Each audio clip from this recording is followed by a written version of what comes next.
Halo semua, kami dari kelompok 4 mata kuliah analisis dampak lingkungan dengan pembahasan metode interaksi matrik Leopold yang mengatakan Muhammad Faras, Yasmin, Helda, Rosnita, Repki, Khairunisa, Fadila, dan Arsan Simamora. Selamat menyaksikan. Assalamualaikum warahmatullahi wabarakatuh. Saya Hafiz Salasat. Di sini saya akan menjelaskan tentang metode matriks interaksi Leopold. Metode Leopold ini dikenal sebagai matriks Leopold atau juga dikenal sebagai matriks interaksi dari Leopold. Metode ini mulai dikembangkan oleh Dr. Luna Leopold dan teman-temannya pada tahun 1971 di negara Amerika Serikat. Metode ini dirancang khusus untuk menganalisis dampak lingkungan pada berbagai suatu konstruksi di suatu wilayah yang wilayahnya itu relatif masih alami. Metode ini juga sangat baik untuk memberi informasi hubungan sebab atau pengaruh suatu aktivitas atau kegiatan. Metode Leopold ini juga dapat menunjukkan hasil yang secara kuantitatif dan juga baik untuk mengkomunikasikan hasil. Maksud dari mengkomunikasikan hasil ini menyampaikan suatu informasi dari metode tersebut. Baik, sedikit penjelasan dari saya tentang metode interaksi Leopold. Selanjutnya akan dilanjutkan oleh saudara Arsan. Metode matriks Leopold membagi atau menjadi sebanyak 100 macam aktivitas dari suatu proyek dan membagi 88 komponen lingkungan.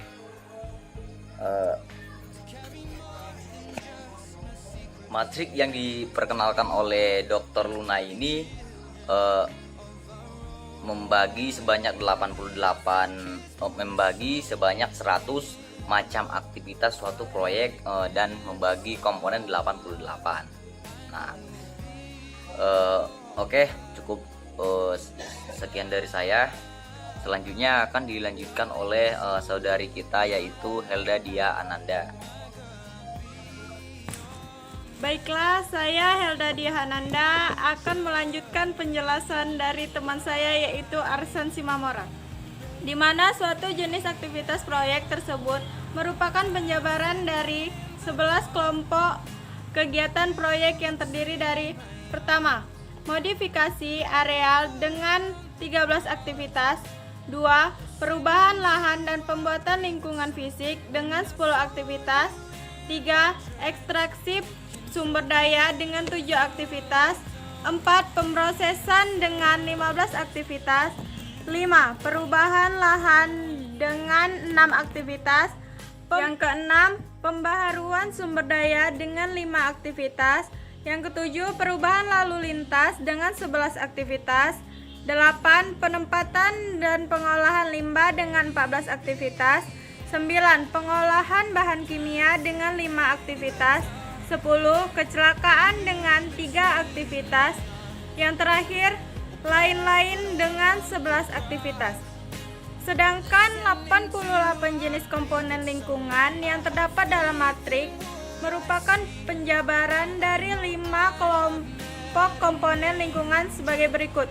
Yang pertama yaitu fisik dan kimia, di mana terdapat bumi dengan 6 parameter, air dengan 7 parameter, atmosfer dengan 3 parameter, proses ilmiah dengan 9 parameter.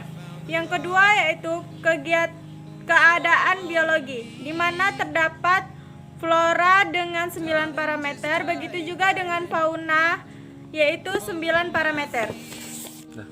Yang ketiga yaitu sosial budaya, di mana terdapat tata guna tanah dengan 9 parameter, rekreasi dengan 7 parameter, estetika dan minat masyarakat 10 parameter, status budaya dengan 4 parameter, dan fasilitas serta aktivitas buatan manusia dengan 6 parameter.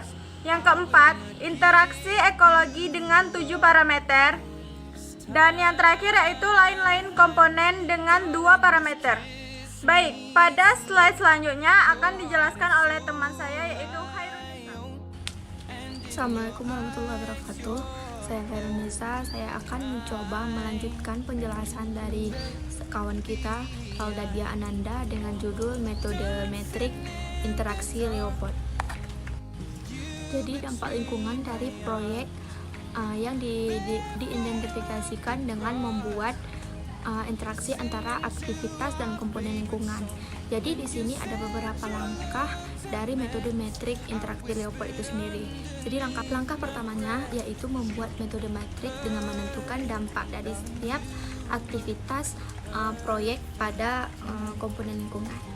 Dan apabila akan terjadi sesuatu dampak pada suatu komponen lingkungan yang diakibatkan dari suatu aktivitas, maka pertemuan pada tabel matriks itu diberi tanda diagonal.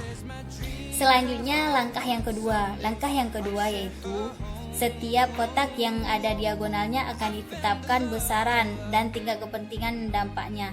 Besaran yang diduga timbul dinyatakan dalam nilai angka 1 sampai angka 10. Nilai 1 merupakan besaran terkecil sedang 10 terbesar. Penentuan besaran dampak berupa skala didasarkan pada analisis evaluasi yang objektif dengan cara-cara kualitatif maupun kuantitatif. Dampak positif diberi tanda plus dan untuk negatif diberi tanda min. Baik, terakhir langkah ketiga. Untuk besaran kepentingan dampak diberikan nilai 1 sampai dengan 10. Nilai kepentingan ini ditinjau dari kepentingan proyek, sektoral, lokal, regional, dan nasional. Penyusun atau penetapan arti dari segala yang dilakukan berdasarkan pertimbangan objektif dari tim interdisiplin yang melakukan analisis tersebut.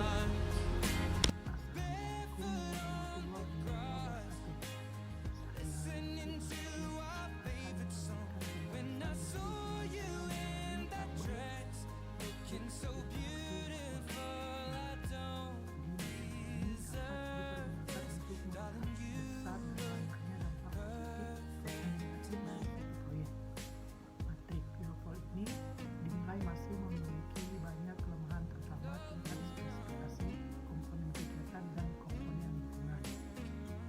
Metode ini dirancang untuk menganalisis dampak lingkungan pada berbagai proyek konstruksi yang berada di suatu wilayah yang relatif masih alami. Nah, di metode ini terkait sedikit memberikan informasi mengakibat dan pengaruh suatu aktivitas apapun. Samping itu juga dapat menunjukkan hasil secara kuantitatif. Dan metode ini dapat dipergunakan dalam penyaringan untuk identifikasi dampak lingkungan yang dapat memberikan gambaran serta keseluruhan atas dasar dampak yang timbul pada setiap komponen lingkungan. Nah, jadi dari tabel matriks Leopold di atas dapat kita ketahui komponen apa saja yang banyak terkena dampak. Demikian juga dapat diketahui aktivitas apa saja yang dapat menimbulkan dampak. Nah, sekian penjelasan dari saya. Selanjutnya akan dilanjutkan atau dijelaskan oleh teman saya. Terima kasih. Mohon maaf dengan segala kekurangan. Assalamualaikum warahmatullahi wabarakatuh. Baik, saya ingin melanjutkan penjelasan kawan saya tadi tentang metode interaksi Leopold. Di slide yang ke-10 ini, metode interaksi Leopold telah digunakan untuk berbagai macam-macam proyek. Misalnya pada proyek pembuatan jalan, dan metode ini juga digunakan pada proyek pertambangan dan juga pada proyek pembangunan sumber daya air. Dan metode interaksi Leopold ini juga digunakan pada proyek jalan kereta api dan sebagainya, Mas. Kesemua proyek tersebut berdiri di dalam daerah yang relatif masih alami. Sekian dulu dari kelompok bat. Mohon maaf apabila ada salah-salah kata. Jika ada yang ingin ditanyakan, mohon jangan tolong